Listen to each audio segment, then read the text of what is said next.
নিজের উদ্ভাবিত মেশিন দিয়ে তৈরি করছেন জিআই তারের নেট। বাড়ির আঙ্গিনার ছোট্ট একটি ঘরে এই নেট বানিয়েই সফলতা পেয়েছেন বিদেশ ফেরত যুবক রবিউল ইসলাম।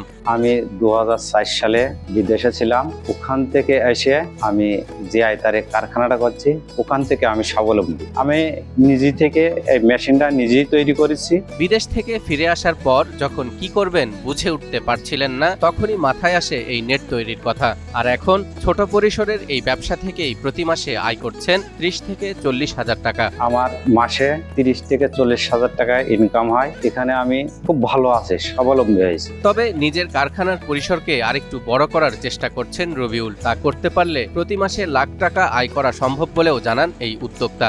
এই ব্যবসা করে আল্লাহর রহমতে অনেকটা ভালো আছি এখন। এখান থেকে ব্যবসাটা অনেক এখন ছোট আছে, কিন্তু সরকারের থেকে কোনো যদি সহযোগিতা পাইতাম তাহলে ব্যবসাটা আরো এগিয়ে নিয়ে যেতে পারতাম। রবিউলের তৈরি করা এই নেট দিয়ে বাড়ির আঙ্গিনা, জমির সীমানা, হাঁস মুরগির খামার এবং গরু মহিষের ফার্মের বেড়া দেওয়া হয়।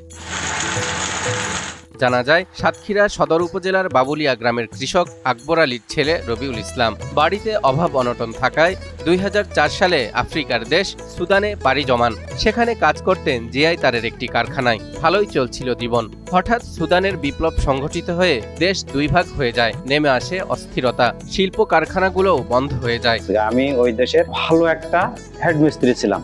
বাধ্য হয়ে 2013 সালে দেশে ফিরে আসেন রবিউল। দেশে ফিরে প্রথমে টুকটাক ব্যবসা ও কৃষিকাজ করতে থাকেন, কিন্তু তাতে বাবা মা, স্ত্রী আর 2 সন্তান নিয়ে সংসার চলছিল না তার। এক পর্যায়ে নিজের পূর্ব অভিজ্ঞতাকেই কাজে লাগান রবিউল। নিজস্ব প্রযুক্তি ব্যবহার করে নিজ বাড়িতেই গড়ে তোলেন সামির জিআই তার নেট ওয়ার্কশপ নামের একটি কারখানা।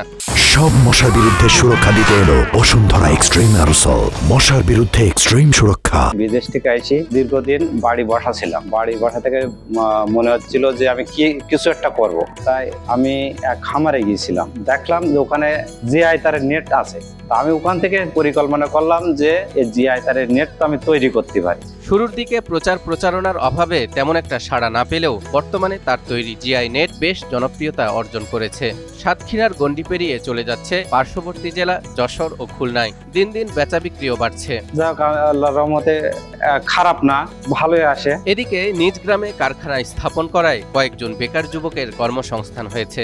আমরা আগে বেকার ছিলাম। রবিউল ভাই বিদেশ থেকে এসে কারখানা করার পরে আমরা ভারীখানে কাজ করি। আর ইনশাল্লাহ এখন আল্লাহর রহমতে আমরা অনেক ভালো আছি। এই শিল্পকে আরো বড় করে দেশের অর্থনীতিতে ভূমিকা রাখতে চান ক্ষুদ্র এই উদ্যোক্তা।